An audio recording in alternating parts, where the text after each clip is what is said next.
Good evening good evening good evening बच्चों, कैसे हैं। मैं उम्मीद करता हूं आप अच्छे होंगे।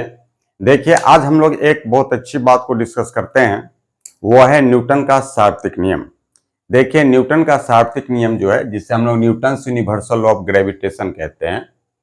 तो न्यूटन साहब ने ये जो नियम बनाया, तो पहले उन्होंने केपलर ने जो प्लैनेट से संबंधित 3 नियम दिए थे, उसका गहन अध्ययन किया। तो केपलर के द्वारा बताए गए नियमों का गहन अध्ययन करने के बाद सन 1665 ईस्वी में न्यूटन ने गुरुत्वाकर्षण से संबंधित एक नियम का प्रतिपादन किया, जिसे न्यूटन का सार्वत्रिक नियम कहते हैं। इस नियम के अनुसार ब्रह्मांड में प्रत्येक वस्तु एक दूसरे वस्तु को एक आकर्षण बल द्वारा आकर्षित करता है। यह बल उन वस्तुओं के केंद्रों के अनुरेख दिशा में कार्य करता है। इस बल का मान उन वस्तुओं के द्रव्यमान के गुणनफल का समानुपाती एवं उनके बीच की दूरी के वर्ग का व्युत्क्रमानुपाती होता है। देखिए, यहाँ पे मैंने बताया केपलर द्वारा बताए गए नियमों का गहन अध्ययन करने के बाद, तो केपलर इनसे पहले प्लैनेट से संबंधित, ग्रहों से संबंधित 3 नियम दे चुका थे। अब आप लोग इसको पहले, इस न्यूटन के यूनिवर्सल लॉ से पहले आप लोग पढ़ चुके होंगे। और तब सन 1665 ईस्वी में न्यूटन ने यह गुरुत्वाकर्षण से संबंधित नियम दिया। देखिए, आपको बता दूं, सन 1665 ईस्वी में ही न्यूटन ने यह नियम को दे दिया था। लेकिन यह नियम प्रकाशित कब हुई? तो यह नियम प्रकाशित हुई थी, ये आपको 1686 में। कब हुई थी बच्चों? 1686 एडी में हुआ था। और ये आपको इन्होंने एक किताब लिखी थी, उस किताब का नाम था फिलोसोफिया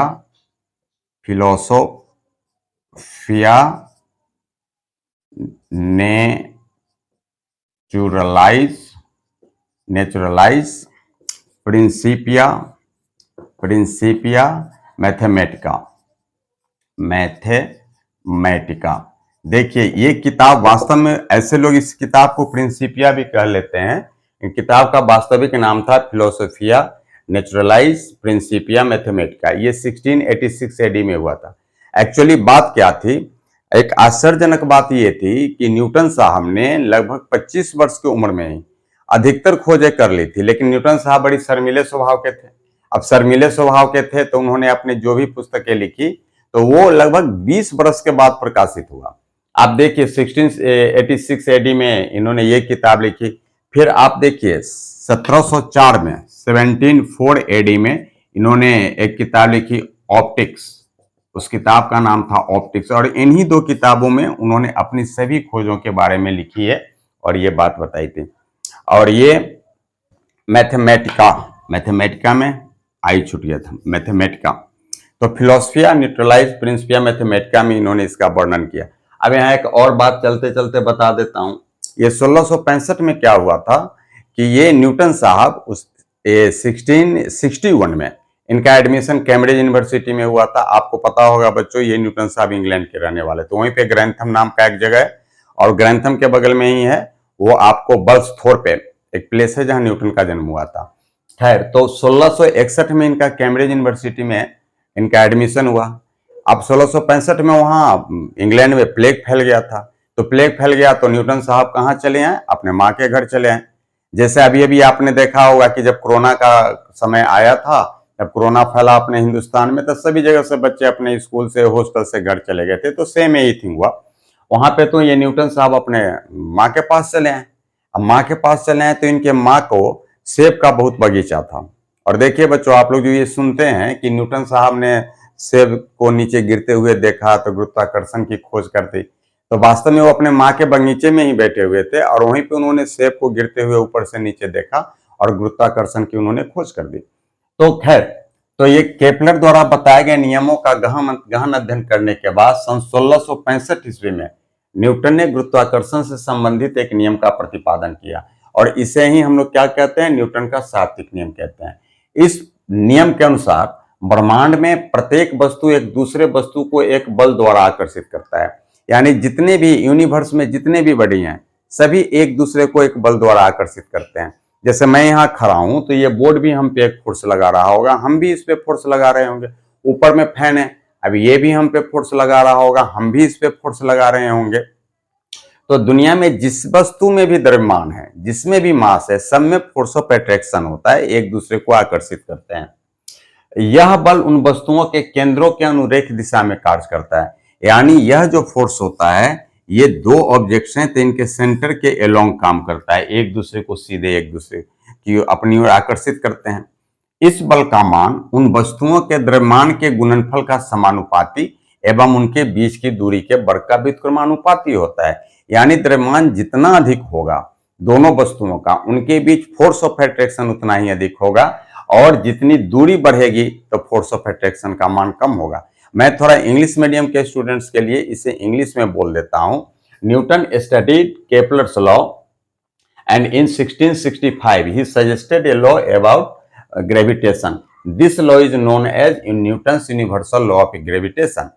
According to this law, in our universe each object attracts other objects with a force of attraction, and the magnitude of this force is directly proportional to the product of their masses and inversely proportional to the square of distance between them. यानी directly proportional, ये force जो होता है it is directly proportional to the product of their masses and inversely proportional to the square of distance between them, ये होता है। अब ये देखिए फिजिक्स की एक सबसे अच्छी खासियत क्या है, मैं जरा इसे इरेज कर लेता हूं आगे भी लिखने के लिए। ये आपको फिजिक्स की सबसे अच्छी बात है कि कोई भी लॉ, कोई भी नियम अगर है तो उसके बेसिस पे आप उसका फॉर्मूला लिख सकते हैं, फॉर्मूला लिख लिया तो यूनिट लिख सकते हैं, यूनिट लिख सकते हैं तो डायमेंशन लिख सकते हैं। डायमेंशन ये 11th में पढ़ना होता है। देखिए तो इसके अब मान लेते हैं कि ये ब्रह्मांड में दो वस्तु हैं, दो ऑब्जेक्ट्स हैं। ये सपोज कीजिए इसका मास m1 है, इसका मास m2 है, और इन दोनों के बीच का डिस्टेंस ये आप है। तो क्या लिखेंगे कि लेट, पहले मैं हिंदी में लिखता हूं फिर अंग्रेजी किए देता हूं। क्या लिखेंगे, माना कि दो वस्तुएं जिनका द्रव्यमान, माना कि दो वस्तुएं जिनका द्रव्यमान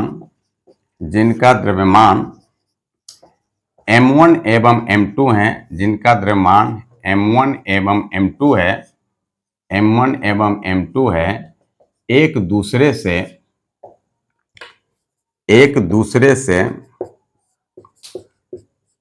r दूरी पर, एक दूसरे से r दूरी पर स्थित हैं, एक दूसरे से r दूरी पर स्थित हैं।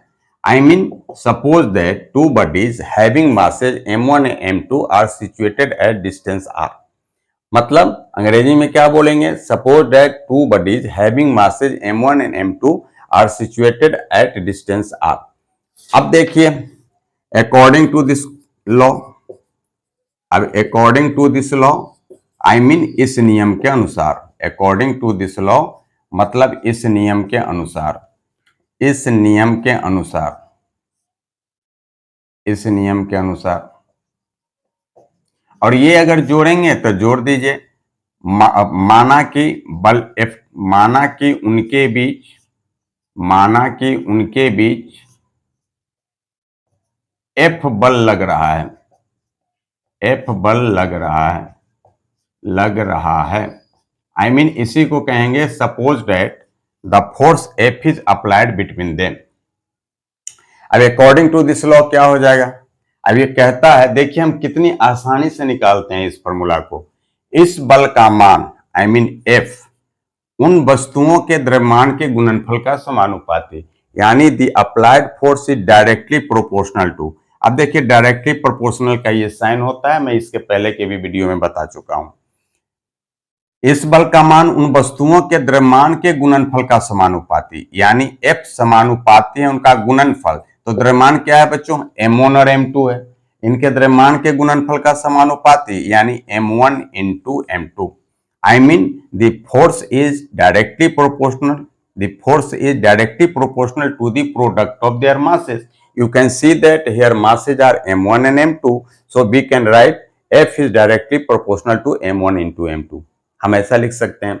और दूसरी बात क्या कहता है, उनके बीच की दूरी के वर्ग का व्युत्क्रमानुपाती। अब देखिए व्युत्क्रमानुपाती के लिए कोई दूसरा साइन नहीं होता है, साइन वही रहता है, 1/, करके लिखते हैं, हम पहले के भी वीडियो में बताया हूं। तो 1/, क्या लिखा है, उनके बीच की दूरी के वर्ग का व्युत्क्रमानुपाती, आई मीन 1/, और दूरी कितना है बच्चों, r है, तो मतलब वर्ग यानी स्क्वायर यानी r²। आई मीन इंग्लिश में कैसे होता है, the applied force is directly proportional to the product of their masses. You can see that here F is directly proportional to m1 and m2 and inversely proportional to the square of distance between them.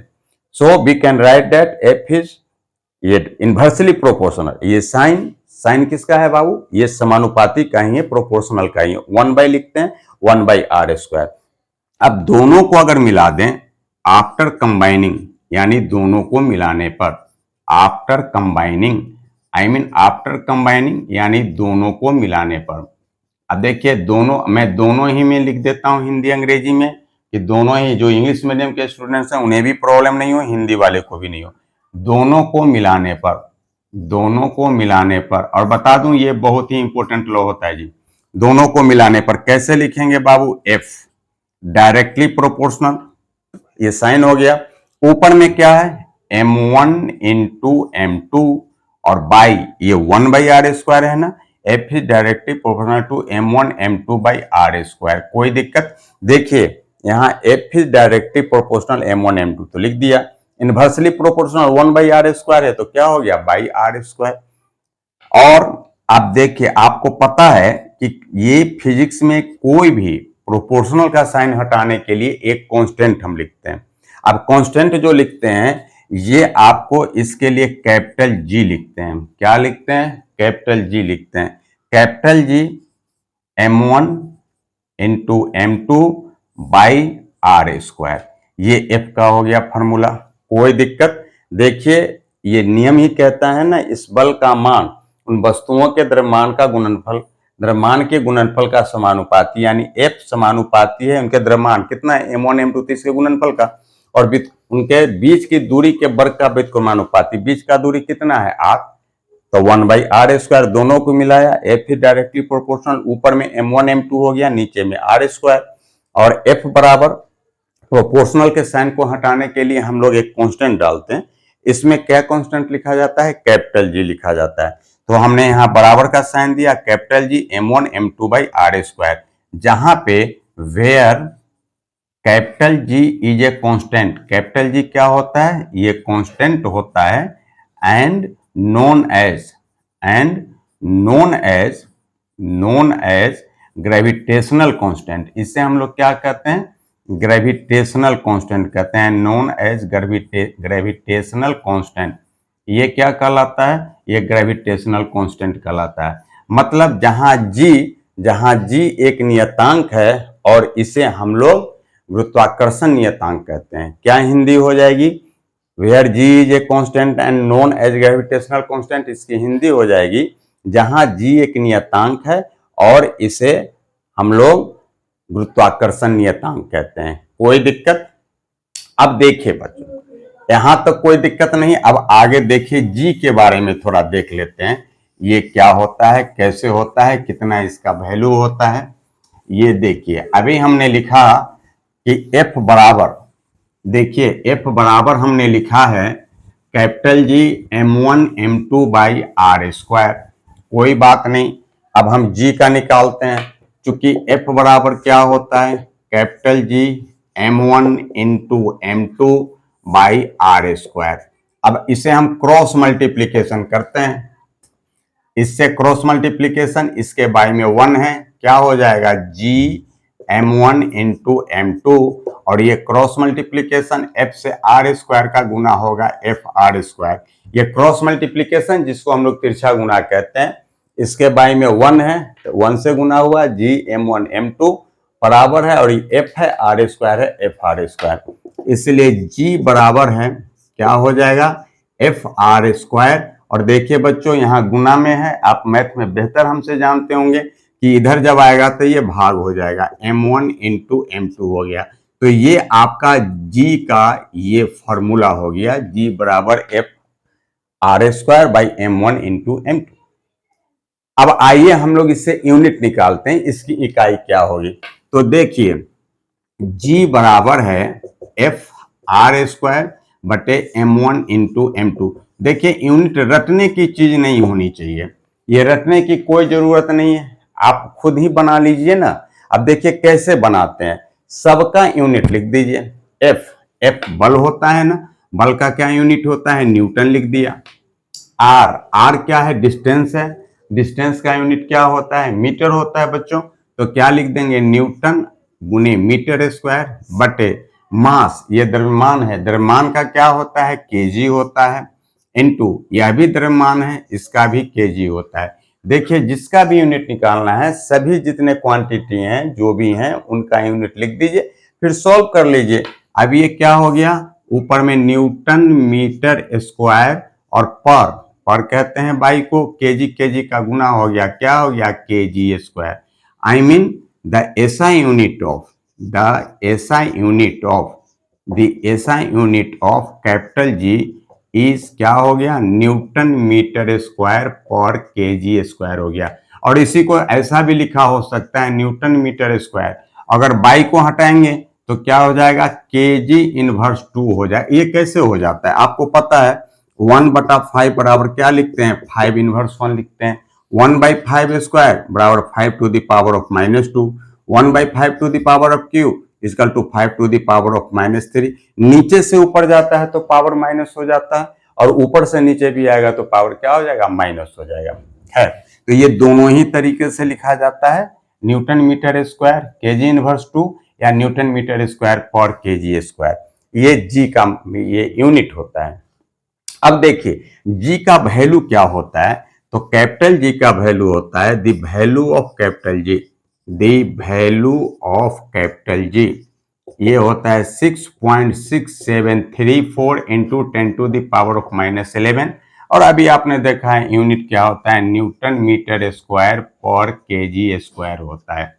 तो 6.6734 into 10 to the power of -11 newton metre square per kg square. इसी को हम लोग सुविधा के लिए, convenience के लिए हम लोग जी के इस वैल्यू को 6 पॉइंट कहीं कहीं पे 67 भी लिख लेते हैं राउंड फिगर में, into 10 to the power of -11, या 6 पॉइंट आप कुछ जगह पे 6.7 भी देख सकते हैं। यहां से राउंड कर दिया 6.7 हो गया, यहां से राउंड अप किया तो ये क्या 6.67 हो गया। तो यह भी लिखा मिल सकता है 6.7 into 10 to the power -11 newton metre square per kg square है। अब देखिए आपके मन में यह बच्चों हो सकता है कि इसको किसने निकाला, मैं आपको बता दूं, एक साइंटिस्ट थे सर हेनरी कैवेंडिश। कौन थे, सर हेनरी कैवेंडिश। और हेनरी कैवेंडिश ने 1798 में इस वैल्यू को गेन किया था। किसने किया था, सर हेनरी कैवेंडिश। कैवेंडिश ने इस वैल्यू को गेन किया था। ये कब किया था, ये आपको 1798 एडी में इन्होंने इस वैल्यू को गेन किया था। एक्चुअली उन्होंने 4 ये स्फीयर लिए थे, 2 समान मास के थे, 2 हल्के थे, वो अलग बात है। और ये आपको ध्यान लीजिए, ये कैपिटल जी का वैल्यू बहुत इंपॉर्टेंट वैल्यू था, क्योंकि कैपिटल जी अब बाद में और साइंटिस्ट लोगों ने भी निकाला। तो अभी हम लोग इसी वैल्यू को, अभी हम लोग के लिए यही वैल्यू वैलिड है और इसी का हम लोग यूटिलाइज करते हैं। ऐसे ध्यान रहे कैवेंडिश के बाद और साइंटिस्ट लोगों ने भी निकाला था जी। अब ये कैपिटल जी का ही वैल्यू था जिसके बेसिस से हम लोग अर्थ का मास निकाल पाए। अर्थ का मास आपको पता है, मास ऑफ अर्थ यानी अर्थ का द्रव्यमान, मास ऑफ अर्थ यानी पृथ्वी का द्रव्यमान। यह आपको पता है कि पृथ्वी का द्रव्यमान कितना होता है बाबू, ये डिजिट याद रखेंगे। कभी कभी क्वेश्चन में नहीं भी दिया रहता है, ऐसे क्वेश्चन रहता है और नीचे में लिखा रहता है, लेकिन नहीं रहे तो फिर भी याद रखना है। इसका द्रव्यमान होता है 6 into 10 to the power of 24 kg, 6 गुने 10 का पावर 24 किलोग्राम ये पृथ्वी का द्रव्यमान है। ये तभी संभव हो पाया निकाल पाना जबकि आपको कैपिटल जी का वैल्यू पता हुआ तब।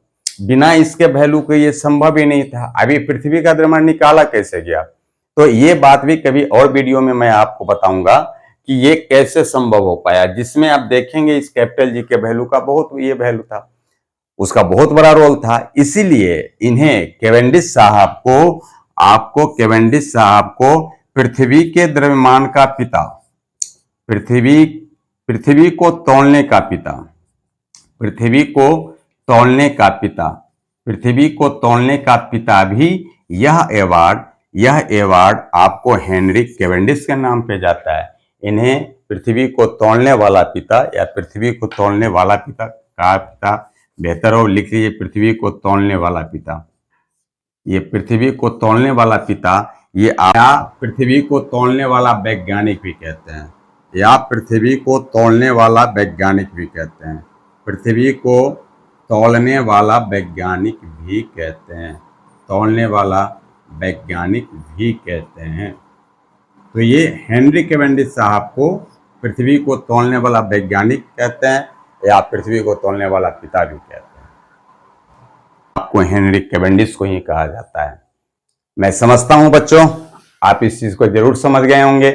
वीडियो को देखते रहिए और फिर मैं यही बात कहूंगा, आप अपने फ्रेंड्स को भी इसको शेयर कीजिए, उन्हें भी। और अगर अच्छा लगा हो तो लाइक लिखिए, जो भी कमेंट हो आप लिखिए ही, अच्छा लगा हो बुरा लगा हो, हम आप समझते हैं कि आप अच्छे से समझ गए होंगे। और बस आपसे ये ख्वाहिश, लाइक कीजिए, सब्सक्राइब कीजिए, अपने फ्रेंड्स को भी दीजिए, शेयर कीजिए और चैनल को सब्सक्राइब कर लीजिए, बेल का आइकन दबा लीजिए कि जो भी मैं वीडियो डालूं आप तक की इंफॉर्मेशन पहुंच जाएगा।